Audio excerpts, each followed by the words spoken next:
Pendant des années, une idée s'est imposée dans l'esprit de millions de personnes. Une fois que l'obésité s'installe, le corps serait définitivement abîmé. Le cœur aurait trop souffert, le foie serait irrémédiablement endommagé, le métabolisme serait cassé. Et chaque année qui passe rendrait le retour à une bonne santé un peu plus impossible. C'est une pensée silencieuse, mais elle est incroyablement fréquente. Peut-être vous est-elle déjà venue à l'esprit. Vous avez peut-être perdu du poids auparavant, avant d'en reprendre, ou vous regardez votre reflet en vous demandant si les années ont laissé des traces que rien ne pourra effacer. Et si la vraie question n'était pas « puis-je redevenir mince ?», mais plutôt « mon corps est-il encore capable de se réparer ?» Cette nuance change tout, car sous votre peau, loin de ce que montre un miroir, des milliards de cellules travaillent sans relâche. Elles communiquent, s'adaptent, se renouvellent. Elles répondent en permanence à leur environnement. Contrairement à ce que l'on imagine souvent, elles ne sont pas figées dans l'état où elles se trouvent aujourd'hui. C'est là que la biologie devient fascinante. Un foie chargé de graisse peut commencer à se transformer. Des muscles devenus moins sensibles à l'insuline peuvent retrouver une partie de leur efficacité. Des vaisseaux sanguins peuvent améliorer leur fonctionnement. Même certaines perturbations inflammatoires peuvent diminuer bien avant que la silhouette ne change de façon spectaculaire. Mais cette histoire n'est ni magique ni instantanée. Tous les organes ne récupèrent pas au même rythme. Certains changements sont remarquablement réversibles, d'autres demandent des mois, parfois des années, et quelques-uns peuvent laisser une empreinte durable. La réalité est donc bien plus intéressante qu'un simple oui ou non. Les scientifiques comprennent aujourd'hui que la santé n'est pas un interrupteur que l'on allume ou que l'on éteint. C'est un processus dynamique, une succession d'adaptations qui se produisent à chaque instant, souvent invisibles, mais bien réelles. C'est aussi ce qui rend cette question si importante. Parce qu'elle ne concerne pas seulement le poids. Elle concerne la capacité extraordinaire du corps humain à changer, à reconstruire certains de ses équilibres et parfois à dépasser ce que nous pensions être ses limites. Au cours des prochaines minutes, nous allons suivre ce processus de l'intérieur. Nous verrons ce qui se passe réellement dans un organisme lorsqu'il vit avec l'obésité pendant des années. Quels organes sont les plus touchés? Quel cœur récupère le plus vite? Pourquoi certaines difficultés persistent malgré les efforts? Et surtout, pourquoi les premiers signes d'une amélioration commencent souvent bien avant que la balance ou le miroir ne vous en donnent la preuve? Car la plus grande surprise n'est peut-être pas que le corps puisse changer, c'est qu'il commence souvent à le faire bien avant que vous ne vous en rendiez compte. Lorsqu'on parle d'obésité, la plupart des gens imaginent une seule chose, un excès de graisse. Mais cette image est incomplète. En réalité, le tissu adipeux n'est pas un simple entrepôt où le corps stocke des calories en trop. C'est un véritable organe, vivant, capable de communiquer avec presque tout le reste de l'organisme. À chaque instant, ces cellules libèrent des hormones, des protéines de signalisation et des molécules qui influencent l'appétit, le métabolisme, le système immunitaire et même le fonctionnement des vaisseaux sanguins. Pendant longtemps, ce système reste étonnamment adaptable. Quand les réserves d'énergie augmentent, les cellules graisseuses se dilatent pour faire de la place. C'est une réponse normale, une stratégie de survie que l'évolution a façonnée pendant des centaines de milliers d'années, à une époque où manquer de nourriture était bien plus fréquent que manger en abondance. Le problème apparaît lorsque cette capacité d'adaptation atteint ses limites. Les cellules graisseuses deviennent si volumineuses que leur approvisionnement d'oxygène ne suit plus toujours. Certaines se retrouvent sous tension. Elles envoient alors des signaux de détresse qui attirent des cellules immunitaires. Ce n'est pas une erreur du corps, c'est une tentative de réparation. Sous le microscope, les chercheurs observent des macrophages, des cellules spécialisées du système immunitaire, s'accumuler autour de certaines cellules graisseuses fragilisées. Leur rôle est de nettoyer les tissus et de gérer les dommages. Mais lorsque cette situation se prolonge pendant des années, cette réponse protectrice peut entretenir une inflammation chronique de faible intensité. Elle est discrète, souvent sans douleur, mais suffisamment persistante pour modifier le fonctionnement de beaucoup d'organes. C'est ici qu'une idée reçue mérite d'être corrigée. Beaucoup imaginent que l'inflammation est forcément spectaculaire, une rougeur, de la douleur, de la chaleur. Dans l'obésité, elle est bien plus silencieuse. Des molécules inflammatoires circulent dans le sang à de faibles concentrations, jour après jour. Elles perturbent progressivement les messages que les cellules s'envoient. Ce n'est pas une tempête, c'est plutôt un bruit de fond permanent qui finit par compliquer la communication biologique. Et lorsque cette communication devient moins efficace, certains organes commencent à réagir. Les muscles, par exemple, utilisent normalement l'insuline comme un signal leur indiquant d'absorber le glucose présent dans le sang. Mais avec le temps, ce message est reçu de moins en moins efficacement. Les scientifiques parlent alors d'une diminution de la sensibilité à l'insuline. Cela ne signifie pas que les muscles cessent soudainement de fonctionner. Ils deviennent simplement moins réactifs. Le pancréas tente alors de compenser en produisant davantage d'insuline. Pendant un certain temps, cette stratégie fonctionne, puis si la situation persiste, l'équilibre devient plus difficile à maintenir. Pendant ce temps, le foie lui aussi reçoit un excès constant de nutriments. Il commence à stocker davantage de graisse, parfois sans provoquer le moindre symptôme. Beaucoup de personnes découvrent une stéatose hépatique au cours d'un examen de routine, alors qu'elles ne ressentaient rien de particulier. C'est l'un des aspects les plus surprenants de cette transformation. Le corps peut être en pleine adaptation biologique, alors que de l'extérieur, tout semble relativement normal. Et pourtant, il est essentiel de comprendre une chose. Aucun de ces changements ne survient du jour au lendemain. Ils se construisent progressivement. Des semaines deviennent des mois deviennent des années. À chaque étape, l'organisme cherche avant tout à maintenir un équilibre malgré des contraintes croissantes. Autrement dit, le corps ne décide jamais de tomber en panne. Il s'adapte avec les moyens dont il dispose. Cette idée est fondamentale, car elle change complètement notre manière de voir l'obésité. Si ces mécanismes sont le résultat d'une adaptation progressive, alors une autre question devient inévitable. Une adaptation peut-elle être suivie d'une autre adaptation dans l'autre sens ? Autrement dit, si le corps a appris à fonctionner dans un contexte d'obésité, est-il capable de réapprendre un fonctionnement plus sain ? La réponse commence dans un endroit auquel peu de gens pensent spontanément. Le premier organe qui montre parfois des signes de récupération n'est pas forcément celui que l'on voit. C'est celui qui travaille dans le silence, au centre du métabolisme de tout l'organisme. Ce premier organe, c'est le foie. On le remarque rarement. Pourtant, il accomplit plus de 500 fonctions essentielles. Il filtre le sang, stocke des nutriments, fabrique des protéines indispensables et participe en permanence à la régulation du glucose, des lipides et de nombreuses hormones. Lorsque l'organisme reçoit plus d'énergie qu'il n'en dépense pendant une longue période, une partie de cet excédent s'accumule dans les cellules du foie sous forme de graisse.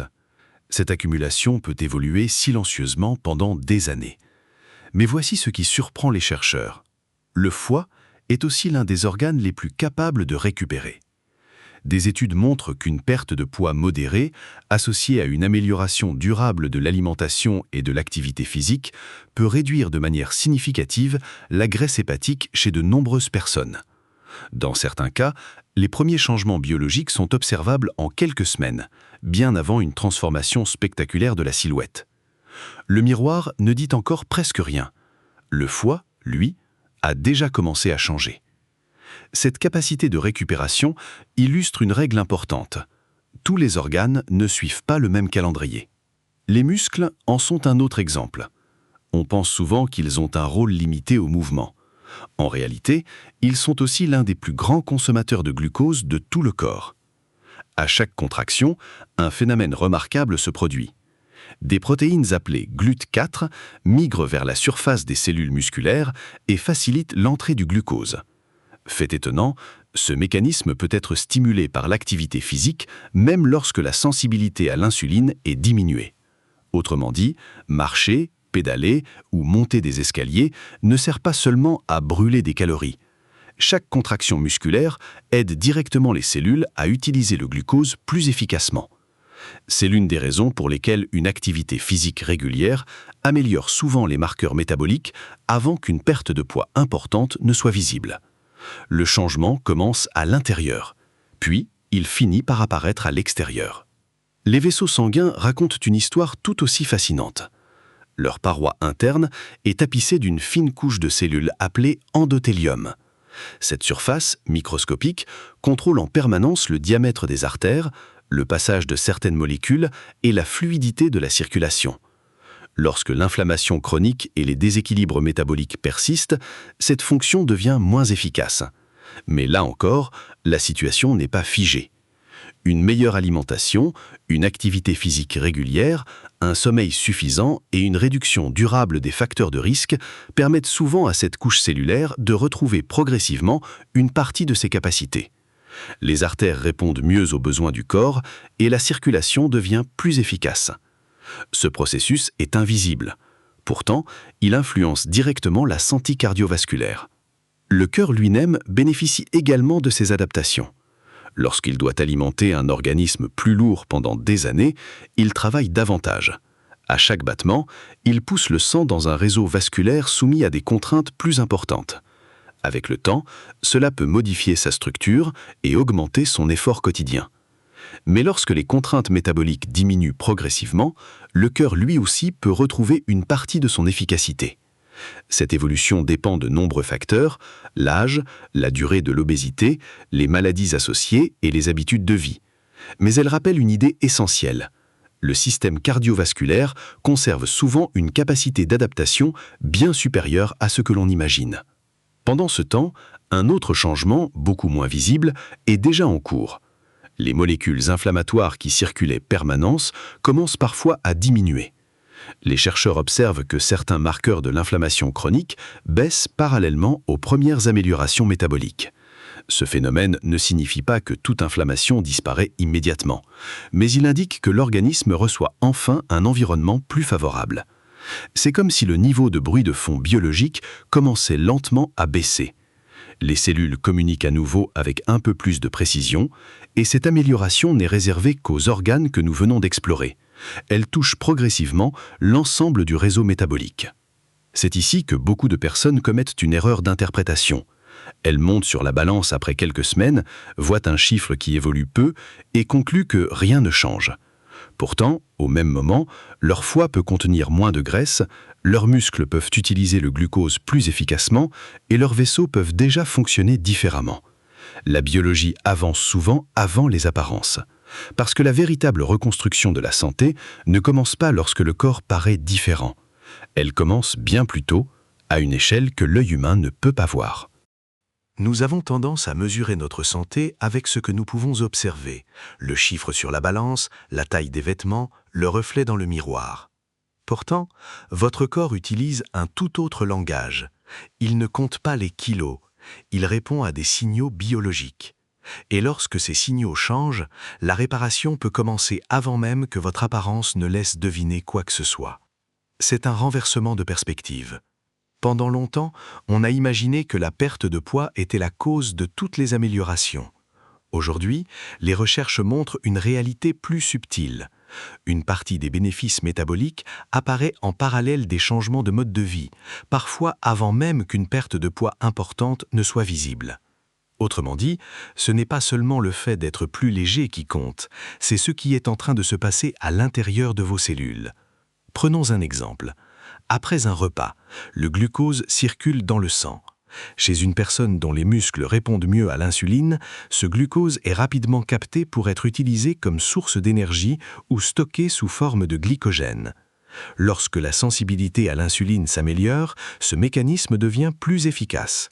Le résultat, le pancréas n'a plus besoin de produire autant d'insuline pour obtenir le même effet. La glycémie est mieux régulée. Les cellules travaillent avec moins de contraintes.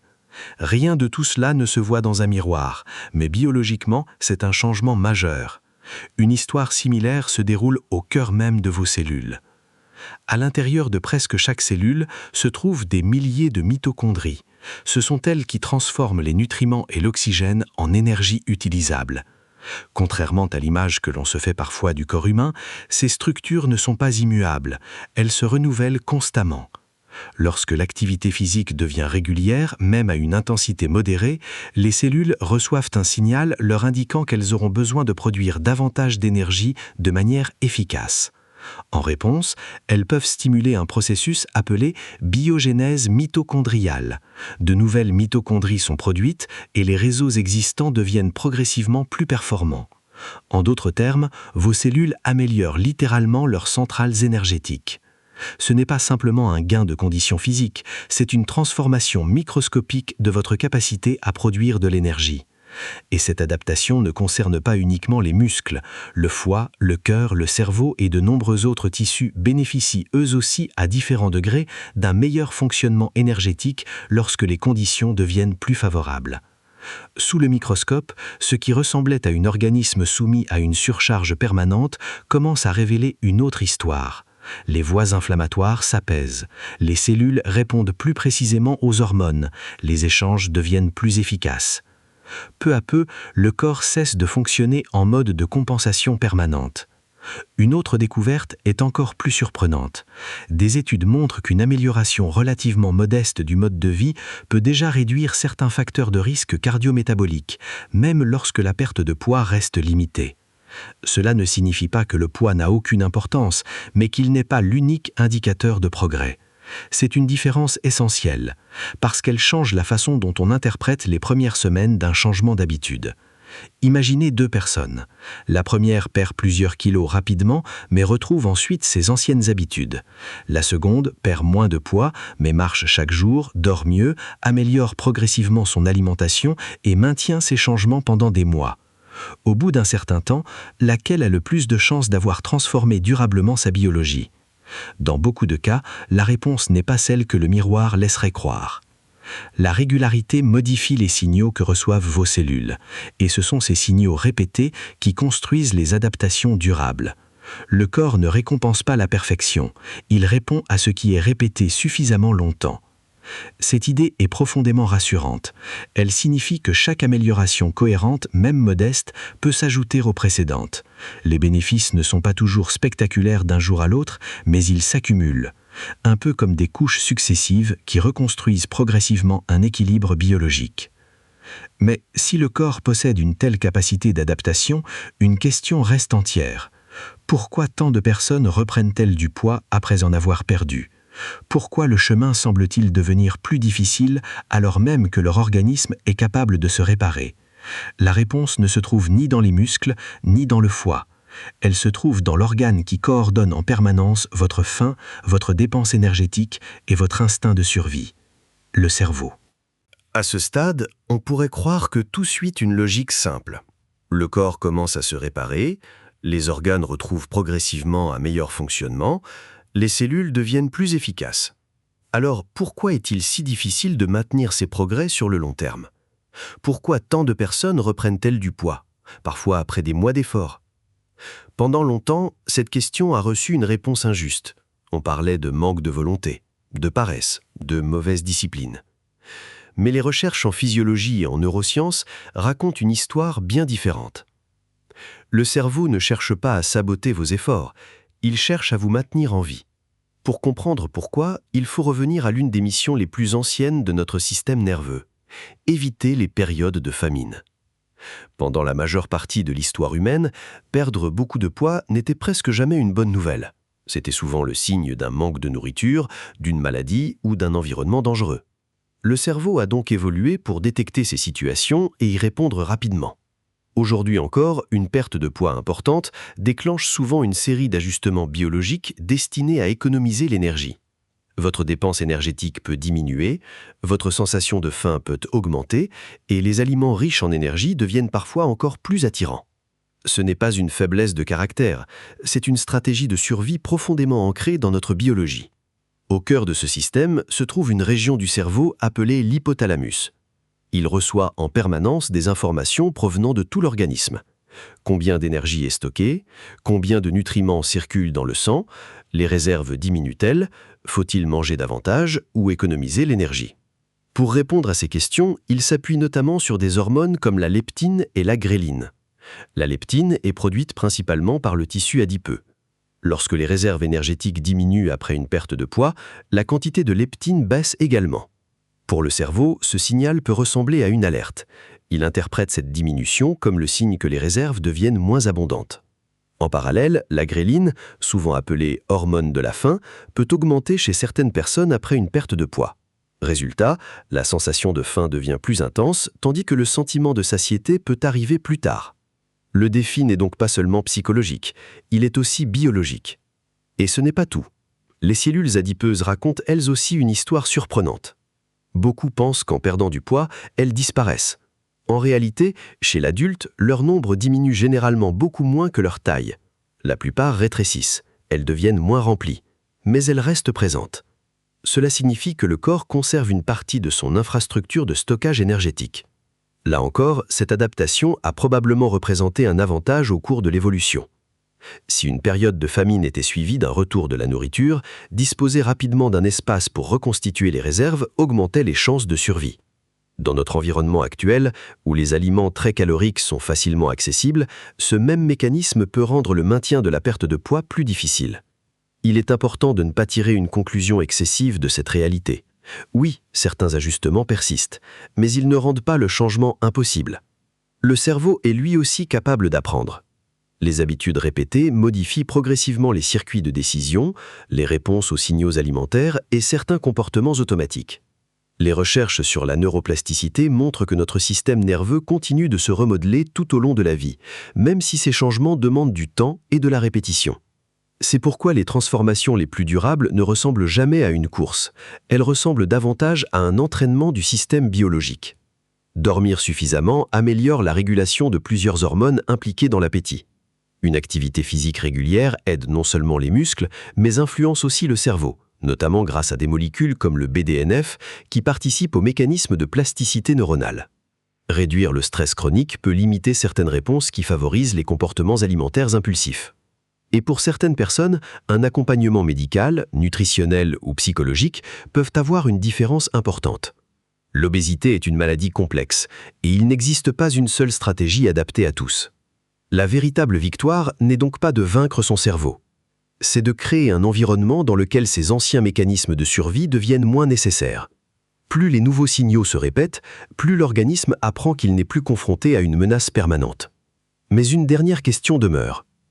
Si certains changements persistent, si les cellules adipeuses restent présentes et si le cerveau continue à défendre ses réserves, que signifie réellement redevenir en bonne santé ?